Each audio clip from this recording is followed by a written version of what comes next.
श्रीरंगवीर रघुपुंगवेदमौली गुरुवेदेन्द्र करुणा परिणामबोधम शेषाचले सुचिरबोरित छात्रवृंदम शेषाद्रिनाथ गुरुवर्यमहं प्रपद्ये।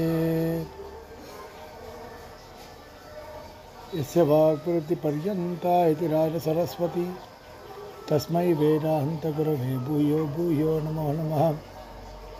विशुद्धविज्ञानघनस्वरूपं विज्ञानशान्त बद्धदेहिक्षं दयानिधिं देहभृतां शरण्यं देवं हयग्रीवमहं प्रपद्ये। எல்லாருக்கும் என்னுடைய பிரணாமங்கள். அடியன் தாசன் சுவாமி.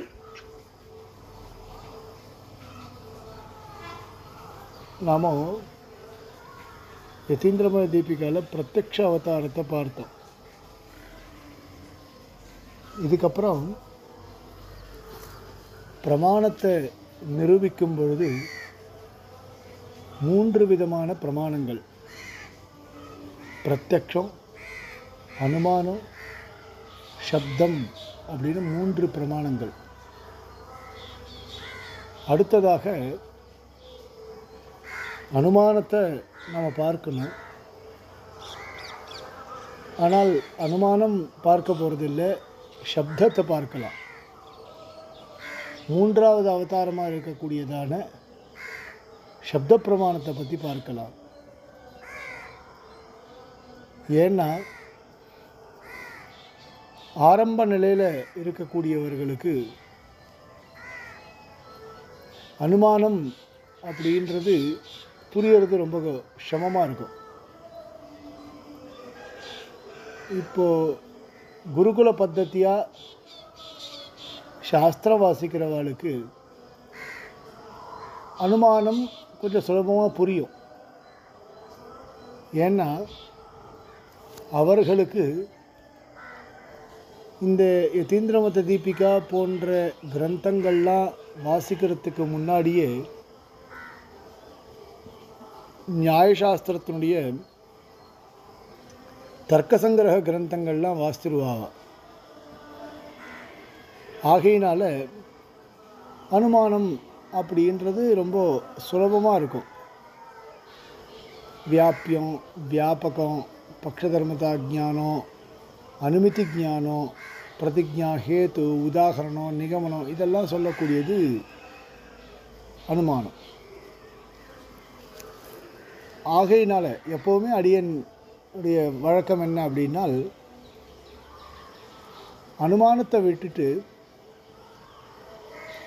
மிச்சம் இருக்கக்கூடியதான சப்தம், பிரகிருதி, காலம், நித்திய விபூதி, தர்மபூத ஞானம், ஜீவன், ஈஸ்வரன், அத்ரவியம், இதெல்லாம் பார்த்த பிறகு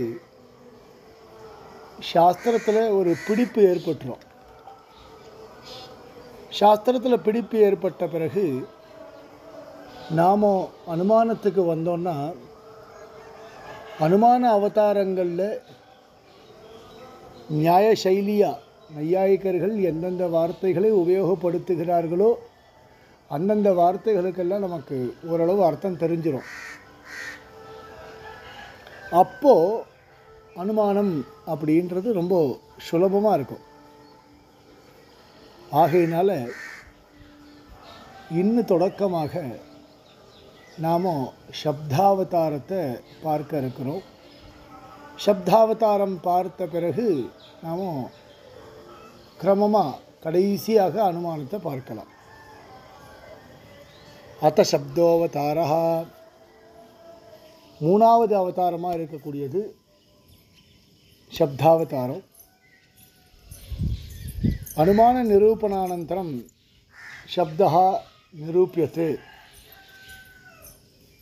அனுமானத்தை நிரூபித்த பிறகு சப்தமானது நிரூபிக்கப்படுகிறது. அங்கே சொன்னார் இல்லையா, பிரத்யக்ஷம் நிரூபியது. அத்த அப்படின்னா பிறகுன்னு அர்த்தம். அனுமானத்தை நிரூபித்த பிறகு எப்படின்னா, பிரமாணங்கள் 3 விதம். பிரமாணங்களுக்குள்ள பிரத்யக்ஷம் நிரூபணம் பண்ணியாச்சு, அனுமானம் நிரூபணம் பண்ணியாச்சு. அனுமான நிரூபணானந்தரம் சப்தா நிரூபியதே அப்படின்னு சொல்கிறோம். சப்தத்தினுடைய லக்ஷணம் சொல்கிறார். பிரத்யக்ஷ லக்ஷணம் நம்ம பார்த்தோமோ இல்லையோ, சாட்சாத்காரி பிரமாகரணம் பிரத்யக்ஷம் அப்படின்னு பிரத்யக்ஷத்தினுடைய லக்ஷணம் பார்த்தோமோ இல்லையோ. இப்போ சப்தத்தினுடைய லக்ஷணம் சொல்கிறார். அனாப்த அனுக்த வாக்கிய ஜனித ததர்த்த விஜானம் சாப்த ஜானம். அனாப்த அனுக்த வாக்கிய ஜனித ததர்த்த விஜானம் சாப்த ஜானம். தத்கரணம் அப்படின்னா பிரமாகரணம்னு அர்த்தம். தத்கரணம் சப்த பிரமாணம். இப்போது இந்த பங்கிக்கு அர்த்தம் பாருங்க. அனாப்த அனுக்த வாக்கிய ஜனித சப்தா அப்படின்னா வேதம்னு அர்த்தம். அந்த வேதத்துக்கு உபபிரம்மணமாக இருக்கக்கூடியதான, உபபிரம்மணம்னா வேதத்துடைய அர்த்தங்களை விரிவாக சொல்வதற்காக ஏற்பட்டதான கிரந்தங்கள், அதாவது ரிஷிகளால் பண்ணப்பட்டதான ஸ்மிருதிகள், புராணங்கள், தர்மசாஸ்திர சூத்திரங்கள், சூத்திர கிரந்தங்கள், இதெல்லாம் உபபிரம்மண கிரந்தங்கள். இப்போது வேதத்தினுடைய அர்த்தங்களை விஷதமாக சொல்கிறதுக்காக ஏற்பட்டது. வேதார்த்த விஷதீகரணம் அப்படின்னு சொல்லுவாள். இதெல்லாம் சப்தா. வேத பிரமாணம் தான் இங்கே சப்தம் அப்படின்னு சொல்லப்படுறது. நையாயிக்கர்கள் சப்தத்தினுடைய லட்சணம் சொல்லும் பொழுது ஆப்த வாக்கியம் சப்தா அப்படின்னு சொல்கிறார். ஆப்த வாக்கியம் சப்தா. ஆப்த வாக்கியம் சப்தா அப்படின்னா ஆப்தராலே சொல்லப்பட்டதான வாக்கியம் சப்தம் அப்படின்னு சொல்கிறார். அவர்களுடைய மதத்தில் சப்தம் வேதம் என்பது பௌருஷேயம். வேதா பௌருஷேய வாக்கியத்வாத் பாரதாதிவத். வேதா பௌருஷேய. வேதம் என்பது பௌருஷேயம். வேதம் என்பது ஒரு புருஷராலே பண்ணப்பட்டது, வாக்கியமாக இருக்கிறபடியினால. பாரதாதிவத்து, மகாபாரதம் போன்ற கிரந்தங்கள்லாம் ஒரு புருஷரால் பண்ணப்பட்டது தானே. பாரதம், ராமாயணம் இதெல்லாம் ஒரு மனிதர் தானே பண்ணியிருக்கார். வால்மீகி பகவான் ராமாயணத்தை இயற்றினார். அதே மாதிரி மகாபாரதத்தை வியாச பகவான் இயற்றினார். பகவான் என்ற சப்தமானது பகவான் வால்மீகி அப்படின்னு சொல்கிறோம். இந்த பகவான் வால்மீகின்னு சொல்கிறதெல்லாம் ஒரு உபச்சாரமாக சொல்லக்கூடியதான வார்த்தை. அவரும் ஒரு ரிஷி. அவர் தானே பாரதத்தை பண்ணார். பாரதம் எப்படி வாக்கியமாக இருக்கோ, சென்டென்ஸாக இருக்கோ, அதே மாதிரி வேதமும் சென்டென்ஸாக தானே இருக்குது. சத்யம் வத தர்மம் சர யான்யனவத்யானி கர்மாணி தானி சேவி தவ்யானி நோயுதராணி, இந்த மாதிரி தானே இருக்குது வாக்கியமாக. அதுவும் ஒரு மனிதராலே செய்யப்பட்டது. வேதா பௌருஷேயா அப்படின்னு அவன் சொல்கிறான். வேதம் பௌருஷேயம் இல்லை, அப்பௌருஷேயம். நாம் ஒத்துக்கிறோம், மீமாம்சகர்கள் ஒத்துக்கிறார்கள். ஒரு மனிதனால் செய்யப்பட்டது கிடையாது பௌருஷேயம். வேதம் அனாதி, நித்தியமாக இருக்கக்கூடியது. வேதம் ராமாயணமாக அவதரிச்சது, பெருமாள் ராமனாக அவதரித்தான். வேதம் மகாபாரதமாக அவதரித்தது, பெருமாள் கிருஷ்ணனாக அவதரித்தான். வேதம் அனாதி நித்தியம், இது நம்மளுடைய சித்தாந்தம். இப்போ அவர்கள் ஒரு லட்சணம் தெரிவிக்கிறார்கள், ஆப்த வாக்கியம் சப்தா அப்படின்னு. ஆப்தனுடைய வாக்கியம்தான் சப்தம். ஆப்தா அப்படின்னா மிக உயர்ந்தவன் அப்படின்னு அர்த்தம். லோகத்தில் யார் மிக உயர்ந்தவனாக இருக்கின்றானோ சஹ ஆப்தா, யார் மிக உயர்ந்தவனாக இருக்கிறானோ அவன் ஆப்தன் அப்படின்னு சொல்லப்படுறது. அதான் ஆப்த வாக்கியம் சப்தா. இப்போ அதை கண்டிக்கணும். ஆப்தனால் சொல்லப்பட்டது மட்டும்தான் சப்தம் அப்படின்னால் வேதம் பௌருஷேயம்னு ஆகிடும். அதனால் அனாப்த, அனாப்தன்னா ஆப்தன் இல்லாதவன் கூட. சரி, அனுக்தன்னு ஒரு பதம் போட்டிருக்காரு. அனாப்த உக்த வாக்கியம் சப்தகான்னு போடலாமோ இல்லையோ? ஆனால் ஆப்தன் இல்லாதவனாலே சொல்லப்பட்ட வாக்கியம், ஆப்தனாலே சொல்லப்பட்ட வாக்கியம்னு அவர் சொன்னார். அதை கண்டிக்கிறதுக்காக அனாப்தன்னு போட்டார். ஆப்தர்கள் இல்லாதவர்கள் கூட சொல்லலாம். அப்போ ஆப்தர்கள் இல்லாதவர்கள் கூட சொல்லலாம்னு வச்சுக்கலாமோ இல்லையோ? அப்படின்னா லோகத்தில் போகிற எவனோ ஒருத்தன் சொல்கிற வாக்கியம் கூட சப்தம்னு ஆகிடும். அனாப்த வாக்கியம் சப்தான்னு சொன்னால் யார் வேணாலும் சொல்லலாம். ஸ்ரீகாந்த் சொல்கிற வார்த்தை கூட பிரமாணமாகிடும், சப்தமாகிடும். அப்போ அனாப்த அனுக்த, ஆப்தன் அல்லாதவனாலேயும் சொல்லப்படாததான இருக்கக்கூடிய, சொல்கிறது இல்லை, அது அப்படியே இருக்குது. இப்போது உங்களுக்கெல்லாம் சுலபமாக சொல்கிறேன். விஸ்வாமித்திரர் காயத்ரி மந்திரத்தை கண்டுபிடித்தார் அப்படின்னு நான் கூட சில படங்கள்லாம் பார்த்துருக்கேன். விஸ்வாமித்திரர் காயத்ரி மந்திரத்தை கண்டுபிடித்தார் அப்படின்னா அதுக்கு முன்னாடி காயத்ரி மந்திரம் இல்லைன்னு அர்த்தமா? காயத்ரி மந்திரம் எப்பவுமே இருக்கு. விஸ்வாமித்ரா மந்திர திரஷ்டாரா அப்படின்னு அர்த்தம். விஸ்வாமித்திரர் மந்திர திரஷ்டா, மந்திர திரஷ்டா விஸ்வாமித்திரர். மந்திரத்தை கண்டறிந்தவர். கண்டறிந்தவர்னா மந்திரத்தை உண்டு பண்ணார்னு அர்த்தம் இல்லையே. மந்திரத்தை கண்டறிந்தவர். ஸ்ரீபாஷ்யத்தில் அதேவச்ச நித்தியத்துவம் அப்படின்னு ஒரு சூத்திரம். அந்த சூத்திரத்தில் வேதத்தினுடைய நித்தியத்துவம் எப்படின்றத சூத்திரக்காரர் அபிப்பிராயப்படுற, சூத்திரக்காரருடைய அபிப்பிராயத்தை பாஷ்யக்காரர் பூர்த்தி பண்ணி வைக்கிறார். ஒவ்வொரு கல்பத்திலும் ஒவ்வொரு விஸ்வாமித்திரர் வருவார். அந்த விஸ்வாமித்திரர் மந்திரத்தினுடைய திரஷ்டாவாக இருப்பார், மந்திரத்தை கண்டறிந்தவராக இருப்பார்.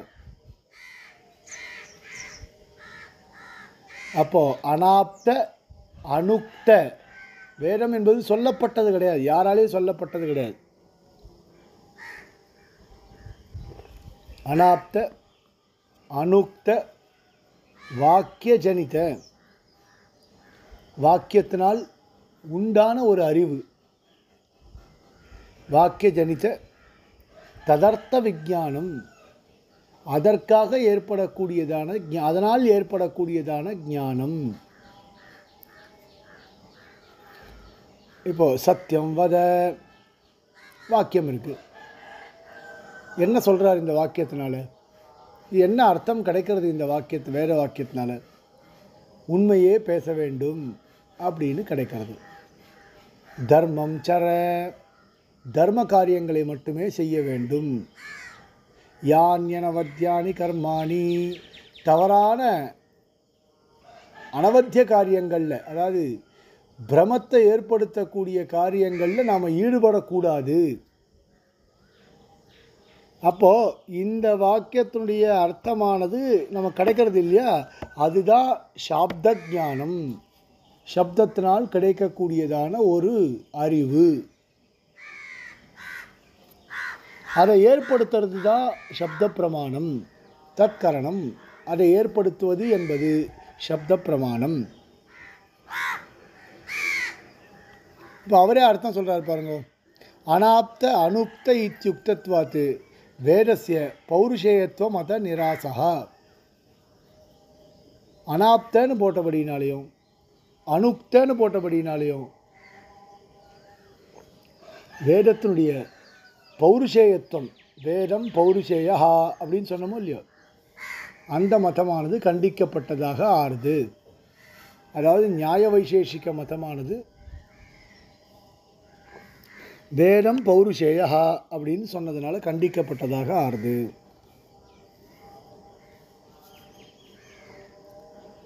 வாக்கியம்னு சொன்னார், அனாப்த அனுப்த அப்படின்னு சொல்லிட்டு போகலாமோ இல்லையோ. வாக்கியம் அப்படின்னா வாக்கிய ஜனித்தேன்னு இருக்க, அது எதுக்கு? கரணதோஷ பாதக பிரத்யா பாவாத்து வாக்கியம் தான். இப்போது கரணதோஷா பாதக பிரத்யா ரெண்டு இருக்கு அங்கே. இப்போது கரணதோஷா அப்படின்னா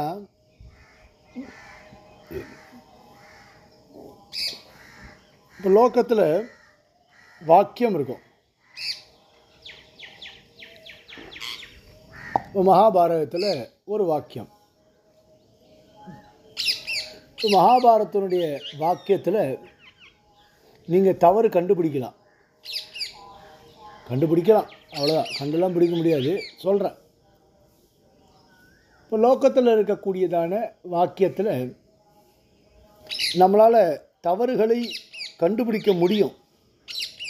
இப்படி சொல்லியிருப்பார், அனவதானத்தில் சொல்லியிருப்பார், வேறு எப்படியாவது வேறு ஒரு அர்த்தம் கல்பித்து சொல்லியிருப்பார், இதுக்கு இப்படி அர்த்தம் எடுத்துக்கணும், இப்படி அர்த்தம் எடுத்துக்கூடாது. இப்போ பண்டிதாக சமதர்ஷினஹா அப்படின்லாம் இருக்குது பகவத்கீதையில். சுனிச்சைவ ஸ்வபாக்கேச்ச அப்படின்னு இருக்குது. நாயையும் நாய் மாமிசம் தின்றவனையும் எல்லாரையும் ஒன்றா பார்க்கணும் அப்படின்னு இருக்குது. இந்த மாதிரிலாம் இருக்கோ இல்லையா, சமதர்ஷினஹா அப்படின்னு சொல்லியிருக்கார். அப்போது கரணதோஷா பாதக பிரத்யா, கரணம்னா இந்திரியம்னு அர்த்தம். அப்போ இந்த தோஷத்தினால ஏற்பட்டது கரணதோஷம். அதே மாதிரி பாதக பிரத்யம் பாதிக்கிறது இல்லையா. இவர் சொன்ன வாக்கியத்துடைய பொருள் இதனால் பாதிப்பை அடைகிறது அப்படின்னு சொல்கிறோமோ இல்லையோ, அந்த மாதிரி வேதத்தில் சொல்ல முடியாது. வேதா ஒரு அனுமானம் இருக்குது, வேதா பிரமாணம், வேதம் என்பது பிரமாணம். ஏன்னா கரணதோஷமோ இந்திரியங்கள்னால வரக்கூடியதான தோஷமோ பாதக பிரத்யமோ இல்லாதபடியினால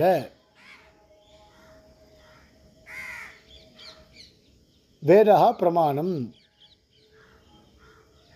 அபௌருஷேயத்துவமாக இருக்கிறபடினால கரணதோஷ ரஹிதமாக இருக்குது.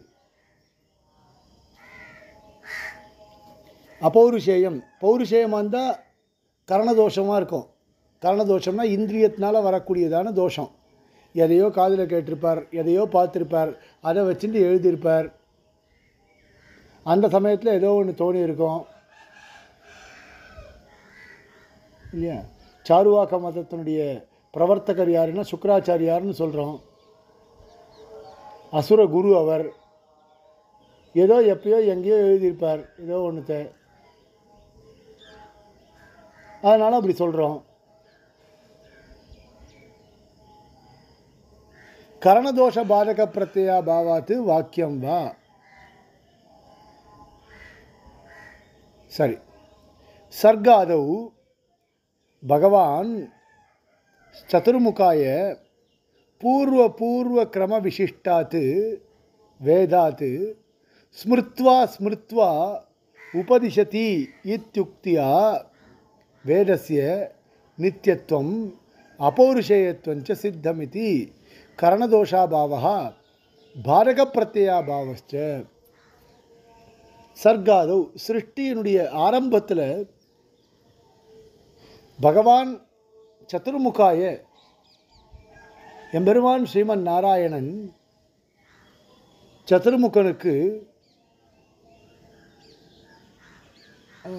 ஸ்ரீமத் சாரத்தில் ஒரு வாக்கியம் இருக்கு, பிரம்மாவுக்கடியிலே வேதங்களை கொடுத்து அப்படின்னு இருக்க.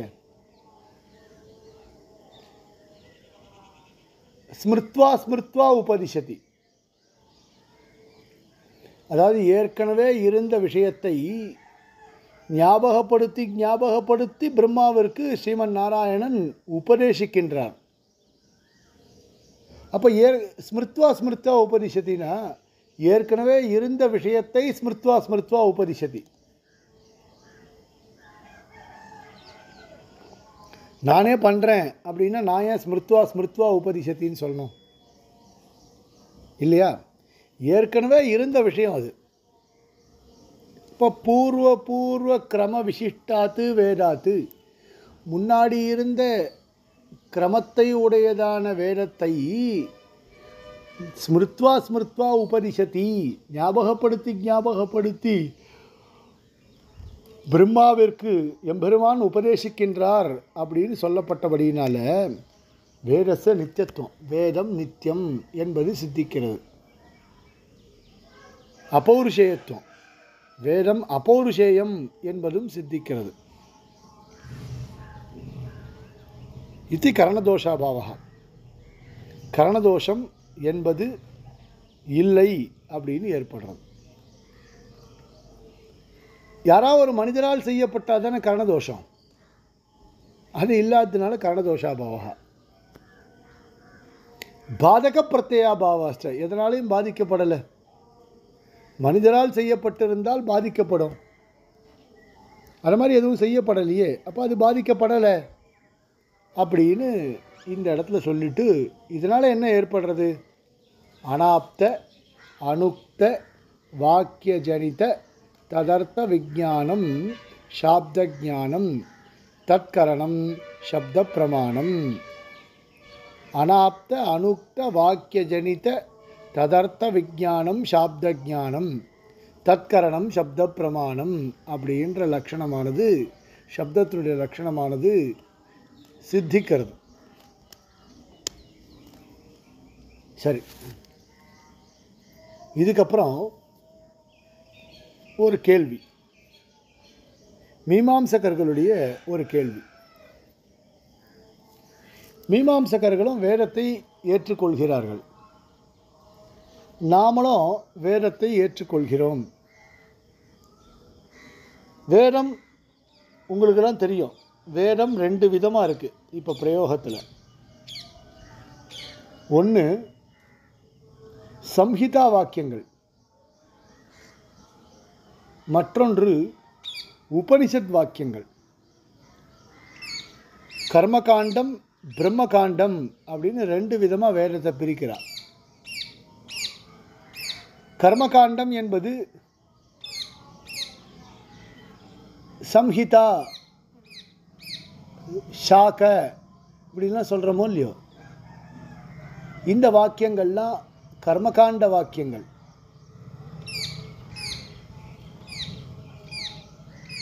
பிரம்மகாண்டம் என்பது உபனிஷத் வாக்கியங்கள். 108 உபனிஷத்து இருக்குதுன்னு சொல்கிறோம், ஆனால் நம்ம நம்ம விசிஷ்டாத்வைத சித்தாந்தத்தில் 10 உபனிஷத்து தான் எடுத்துகிட்டு இருக்கோம். ஈஷக்கேன கட்ட பிரஷ்ன ஈஷக்கேன கட்ட பிரஷ்ன முண்ட மாண்டூக்கிய தித்தரி அப்படின்னு சொல்லி ஒரு 10 உபனிஷத்துக்கு தான் நாம் எடுத்துகிட்டு இருக்கோம். அது உபனிஷத் வாக்கியங்கள் பிரம்மகாண்டம் அப்படின்னு சொல்லப்படுறது. மீமாம்சகர்களுடைய அபிப்பிராயம் கர்மகாண்ட வாக்கியங்களுக்கு மட்டும்தான் பிராமான்யமானது இருக்கின்றது. பிரம்மகாண்ட வாக்கியத்திற்கு பிராமான்யம் கிடையாது. பிரம்மகாண்ட வாக்கியங்கள்னா அர்த்தவாதங்கள். அர்த்தவாதங்கள்னா ஸ்துதிபரம் அப்படின்னு அர்த்தம். அதெல்லாம் ஸ்தோத்திர ரூபம். ஸ்தோத்திர ரூபம். இப்போ ஸ்ரீகாந்த் யாரு கேள்வி. ஸ்ரீகாந்த் மதுராந்தகத்தில் இருக்கக்கூடியவன். மதுராந்தகத்தில் இருக்கக்கூடிய சம்ஸ்கிருத காலேஜில் ஒரு வாத்தியாராக இருக்கார் என்பது கர்மகாண்ட வாக்கியம் மாதிரி. ஸ்ரீகாந்த் யாரு? ஸ்ரீகாந்த் மதுராந்தகம் சம்ஸ்கிருத காலேஜில் வாத்தியாராக இருக்கார். முடிஞ்சு போச்சு. அதுக்கப்புறம் அவர் ரொம்ப நல்லவர், அவரை போல சாமர்த்தியம் இருக்கக்கூடியவர் யாருமே கிடையாது, சமயத்தில் அவர் ரொம்ப கெட்டவர், இப்படியெல்லாம் சொல்கிறோமோ இல்லையோ, இதெல்லாம் அர்த்தவாதங்கள். இதெல்லாம் ஸ்தோத்திரபரம். ஸ்ரீகாந்த் யாருன்னு கேட்டதுக்கு முடிஞ்சு போச்சே. திருப்பி அவரை பற்றி சொன்ன இப்போ இந்த மாதிரி சொல்கிறதுக்கு பேர் அர்த்தவாதங்கள் அப்படின்னு பேர். இந்த அர்த்தவாதங்களுக்கு பிராமான்யத்தை மீமாம்சகர்கள் ஒத்துக்கலை. ஸ்தோத்திரபரம் அதெல்லாம் நீ கொண்டாடிட்டு போ, எனக்கு அவசியம் இல்லை, அதுக்கெல்லாம் பிராமான்யம் கிடையாது. ஒரு செயலை செய் அல்லது செய்யாதே, பிரவர்த்தகம் நிவர்த்தகம் அப்படின்னு ரெண்டு வாக்கியங்கள். பிரவர்த்தக வேதத்தில் பிரவர்த்தக வாக்கியம் நிவர்த்தக வாக்கியம் அப்படின்னு இருக்குது. இந்த செயலை செய்ய வேண்டும், அது பிரவர்த்தக வாக்கியம். இந்த செயலை செய்யக்கூடாது, அது நிவர்த்தக வாக்கியம். இப்படி பிரவர்த்தக வாக்கியமாகவோ நிவர்த்தக வாக்கியமாகவோ இருந்தால் மட்டும்தான் அதற்கு பிராமான்யம். வெறுமை அம்பஸ்ய பாரே புவனஸ்ய மத்தியே நாகஸ்ய பிருஷ்டே அப்படின்னு பார்க்கடலில் இருக்கான், பார்க்கடலில் ஆதிசேஷனில் எழுந்தருளி இருக்கின்றான், ஆதிசேஷன் மேலே சயனித்து கொண்டிருக்கின்றான், அந்த ஆதிசேஷன் 5 பர்யங்க ஆசனமாக இருக்கின்றது, அந்த ஆசனத்தின் மேலே தர்மாதி பீட்டமையே அதில் எழுந்தருளி இருக்கின்றான். இப்படிலாம் சொன்னால் என்ன அர்த்தம்? இது வெறுமை அவனை ஸ்தோத்திரம் பண்ணுறீங்க, அவ்வளோதான், மற்றபடி ஒன்றும் இல்லை.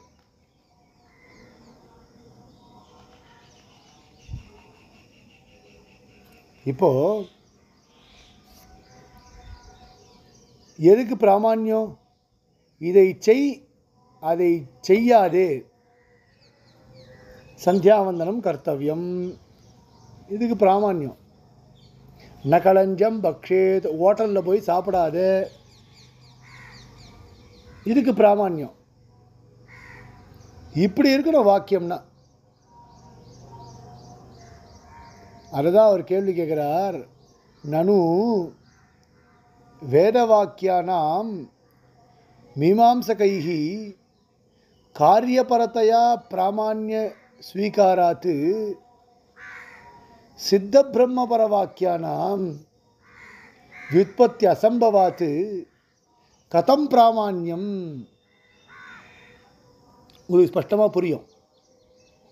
ஒரு காரியத்தை செய் அல்லது செய்யாதே அப்படின்னு சொல்லக்கூடிய வாக்கியங்களுக்கு மட்டும்தான் பிராமான்யமானது சித்திக்கும். ஒன்று.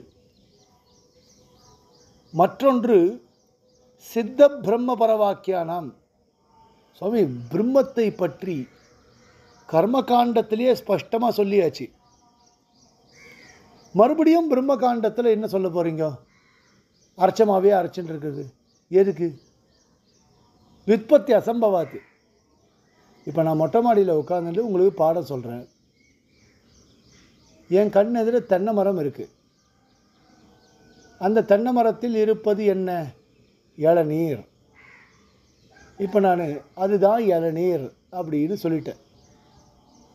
தினம் என் பையனை அழைச்சிட்டு வந்து அதுதான் இளநீர், அதுதான் இளநீர், அதுதான் இளநீர் அப்படின்னு நான் சொன்னேன்னா அவன் என்ன சொல்லுவான்? அப்பா இதுதான் நீ நேற்றே சொல்லிட்டியே, மறுபடியும் எதுக்கு அதே விஷயத்த சொல்கிற? இதனால் எனக்கு என்ன கிடைக்க போகிறது? தினமும் கூட்டின்னு வந்து அதுதான் இளநீர் அதுதான் இளநீர் சொல்கிறதுனால எனக்கு என்ன கிடைக்க போகிறது? விற்பத்தி அசம்பவாத்து. இப்போ புதுசாக அதனால் ஏதாவது ஒரு அறிவு வரப்போகிறதா? வரலையே. நன்னா பாருங்க, வேதவாக்கியானாம் மீமாம்சகைஹி காரியபரதையா இவ பிராமான்ய ஸ்வீகாராத் சித்த பிரம்மபரவாக்கியானாம் காரியபரதையா பிராமான்ய ஸ்வீகாராத்துன்றது முடிஞ்சு போச்சு. அது முதல் கேள்வி. காரியபரத்தையா, காரியத்தை சொல்வதாக இருந்தால் மட்டும்தான் உங்களுக்கு பிராமான்யமானது கிடைக்கும். ரெண்டாவது, ஓரிடத்துல நன்றாக விவரித்து சொன்ன விஷயத்தை மீண்டும் மீண்டும் அலசி ஆராய்வதனால் ஒரு பிரயோஜனம் இல்லை. வேதம் ரெண்டு விதம், கர்மகாண்டம் பிரம்மகாண்டம். கர்மகாண்டம் என்பது முதலில் ஏற்பட்டது. கர்மகாண்டத்தில் பிரம்மத்தை குறித்து நன்கு விசாரிக்கப்பட்டது. அப்போ பிரம்மகாண்டம்ன்றது எதுக்கு? இப்போ அங்கே பிரம்மத்தை பற்றிய விசாரமானது எதுக்கு? என்ன விற்பத்தியானது கிடைச்சிட போகிறது? ஒரு விற்பத்தியும் கிடைக்காது. கதம் பிராமான்யம் இது சேத், பிராமான்யம் எப்படி வருது? பிராமான்யம் என்பது ஏற்படுறதுக்கான வாய்ப்புகள் என்பது இல்லவே இல்லையே. ஆகையினால உபனிஷத் வாக்கியங்களுக்கு பிராமான்யம் கிடையாது அப்படின்னு மீமாம்சகர்கள் இங்கே ஒரு கேள்வி கேட்குறார். இதோடு இந்த கிளாஸை பூர்த்தி பண்ணிப்போம். நாம் திங்கக்கிழமை காலத்தால் இது கேள்வியும் பார்த்துட்டு இதுக்கு சமாதானத்தையும் பார்க்கலாம். கவிதார்க்கிக சிம்மாய கல்யாண குணசாலினே ஸ்ரீமதே வெங்கடேஷாய வேதாந்த குரவே நமஹ.